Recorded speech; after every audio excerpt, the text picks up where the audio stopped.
Mga kababayan, ito po si Dick Gordon ng Red Cross. Sa loob po ng 20 araw nakaraan, tinamaan po tayo ng sunod-sunod na sakuna. 3 malalakas na bagyo ang humagupit sa ating bayan from Luzon to Mindanao at 6 na earthquake ang tumama sa atin sa Cebu at saka sa Mindanao. Marami po nahihirapan sa ating mga kababayan. Ang Red Cross po ay kumilos kaagad at nagpalabas tayo ng mga tent cities, food trucks at saka water tankers. Ngayon naman po, kailangan palitan natin yung nailabas sapagkat tuloy-tuloy. Nagbibigay tayo sa 4 na sulok ng Pilipinas halos. Kaya ngayong araw na ito, tuturuan po natin kayo sa inyong advice at sa inyong tulong, makatulong kayo sa pamamagitan ng halimbawa ng sleeping kits. Sa halagang 2,000 pesos po, makakabigay kayo sa isang pamilya ng 5 ng 2 blanket. Ayan po, makapal at can warm them up. Ano? At makakatulong kayo ng 2 plastic mat, mga banig na mahihigaan nila kung saan sila naroon o sa tent. At makakatulong po tayo ng mosquito net na talagang ito ay kinakailangan sabagat ito ay anti-malaria at magbibigay tayo ng 2 dyan. Yan po ang sleeping kit sa halagang 2,000 pesos. Tumulong na po kayo at tawagan nyo ang Red Cross at makikita nyo sa ilalabas natin na nakalatala mamaya. NASA Evacuation Center, hirap na hirap po kayo. Naglagay po ang Red Cross doon ng mga tinatawag nating portalets at meron tayong showers. Kaya naman, ang binibigay po natin dyan ay 2 bath towel, lalaki po, at 5 face towel. Ayan ho. Kaya maganda na rin ho yan kahit paano mayroon. Kung magdadagdag pa yun, mas maganda. At meron po tayong tinatawag na 5 toothbrush. Karamihan sa ating mga kababayan halos hindi makabili ng toothbrush. Kaya ang dami mga bata may dental caries. Ito po 5 ang binibigay nating toothbrush. At may kasamang toothpaste. Ayan po. At meron po tayong tinatawag na 5 bars of soap. Ayan po. Ako po dati yung brandman ng Safeguard, kaya Safeguard na ginagamit ko. Dapat magbigay ang Procter & Gamble sa atin ng dagdag. 5 Safeguard bars. At meron tayong 2 pangahit, meron pang nail clipper. At pagkatapos, meron tayong suklay. Kahit nakalbo, pwede magsuklay. Ayan o, 4. At meron tayong sanitary napkin para sa mga kababaihan natin. At meron tayong 2 laundry detergent bar. At ito, ay meron tayong cotton buds, meron tayong shampoo, at meron tayong tinatawag na 5 toilet paper. Kaya ayos-ayos po.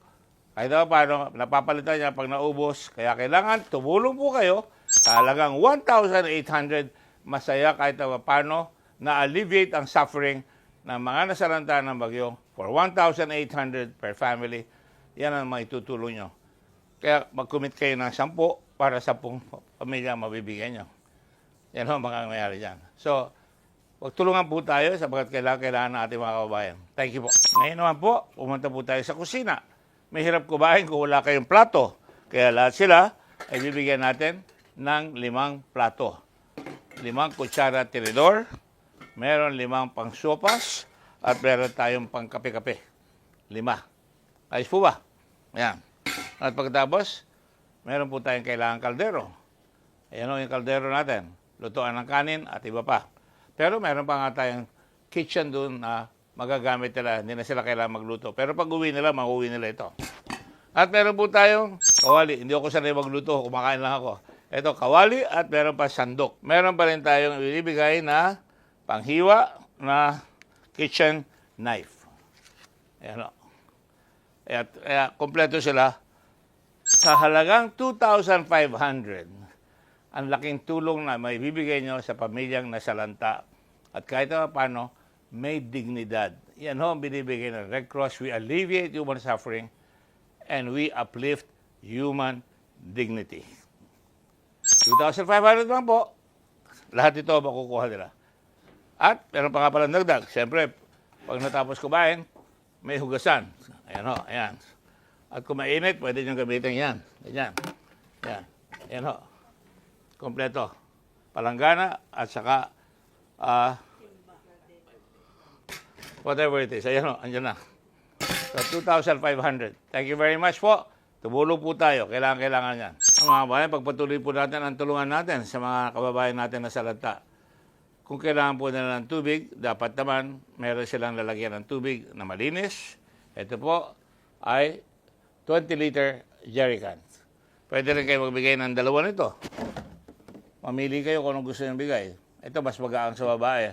Ito talaga mabigat. Pero ang kaigahan nito, kung wala tayo ng shower, pwedeng itaas sa pasimano ito at buksan ito, makakaligo ka hands-free. Hands-free. Ayan. So, yan po ang halaga ay umaabot sa 200 ito, 150 isa nito. So, kayang-kaya. Tulungan po natin ang ating mga kababayan to maintain their hygiene, ang pagpaligo, sapagkat nabigyan natin sila ng hygiene kit. Kailangan naman ito pang inom at saka panligo. Thank you very much po. Kung gusto naman po ninyo makatulong sa mga nasiraan ng bahay pero hindi naman totally damaged, yung magpapako ng yero, o kaya ay wala silang bubong, kailangan nila kagad ng tarpaulin. Meron po tayong tarpaulin. Dalawa po ito, set 2,500. At ito ay waterproof, ay talagay doon sa ibabaw, doon sa nabutas sa bubong, at sa wall. So, right away, aandar kagad yung bahay nila. Ngayon, kung magtatayo na sila ng bahay, mayroon tayong tinatawag na shelter toolkit. Ayan. Shelter toolkit. Ang laman po nito, sa halagang 3,000 pesos, meron kayang lubid na 12 mm by 30 meters. Meron tayong shovel o pala. Meron tayong rope uli, JM na 30 meters by 3 mm. Green. Meron tayong digging bar o tinatawag natin bareta. Meron tayong lagari, handsaw. Meron tayong measuring tape, pangsukat. Meron tayong curved needle. Meron tayong claw hammer. Meron tayong aviation snips. Meron tayong tie wire, GI. At meron tayong common wire nails.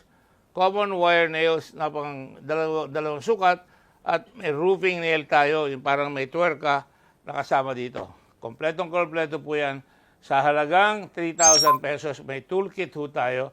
At ito naman, ulitin ko, itong tarpaulin kagad, meron silang roofing kagad sa halagang 2,500 pesos. Kayang-kaya po ninyo yan.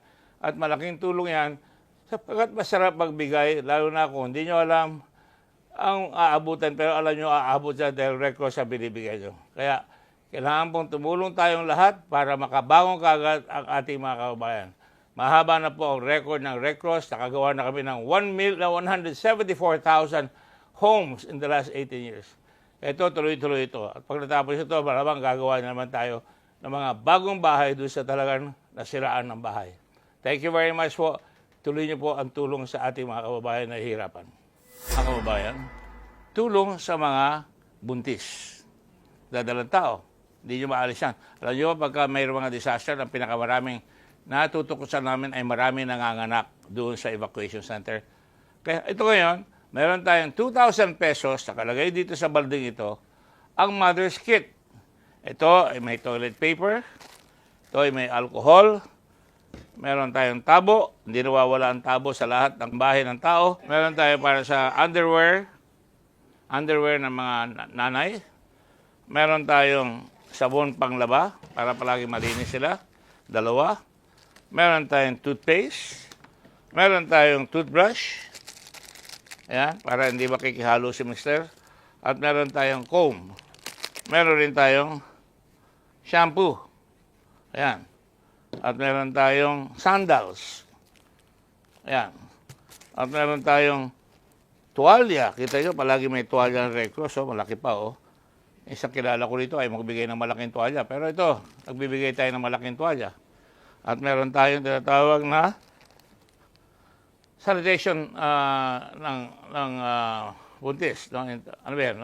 Safety pads. So sanitation pads. 2 set. Ang dami pala nito. Ang lalim. At ito ay meron pa tayong ulit toilet paper ulit. 2. Meron tayong malong. At meron tayong pangkape. Hindi pala, pang-unirola ito. Ayan, pang-unirola. Meron tayong 2 safeguard na sabon. Meron tayong cotton buds. Meron tayong pang-ahit. 2. Ba't nag-aahit ba ang buntis? At meron tayong tinatawag na hand press flashlight. At meron tayong whistle. Ayan. Pag nadapa, pwedeng pumito. Para sa ganun, madali kang makita, lalo na kung nasa dilim. Bukan nga natin. Malakas. Ayan. At meron tayong nail clipper. Ayan. So, yan po ang laman nitong tinatawag nating gamit ng pangnanay o mamakit. Ayan. Hindi sasakit. Mamakit. Ayan. At ngayon, meron tayo naman para sa mga bata. Tuloy na natin. Baby kit. Meron siyang tuwalya. Meron tayong imperdible. Ito ay 1,500. Meron tayong cotton. Meron tayong Johnson's soap. Soft soap. At meron tayong mga diapers. Meron tayong pajamas. 2. Meron tayong hand towels. At mga damit. Ano tayo na miss? Kompleto. Ayan o. All for the price of 1,500.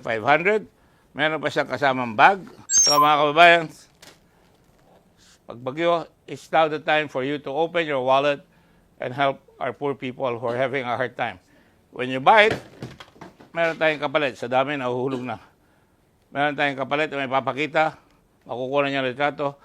Pero huwag yung isa-isa lang. Kung kaya nyo magbigay ng 10 pamilya, magbigay kayo ng 10 pamilya. Kung meron kayong kumpanya, ilatala nyo sa kumpanya para mas marami tayong mabigyan. Kailangan ng mga tao natin. Now is the time to be a country that helps one another. Hindi yung ninanakawan ng isa't isa. Ito yung pagkakataon na magbigay tayo sa isa't isa. Kaya, huwag na tayong umasa sa bagyo. Sana wala ng bagyo, wala ng lindol. In the meantime, ang Panginoon ay tumutulong sa mga tumutulong sa kapwa. Thank you very much. Ito po si Dick Gordon, Chairman ng Red Cross. Mabuhay po tayo, hindi mamatay. Thank you very much.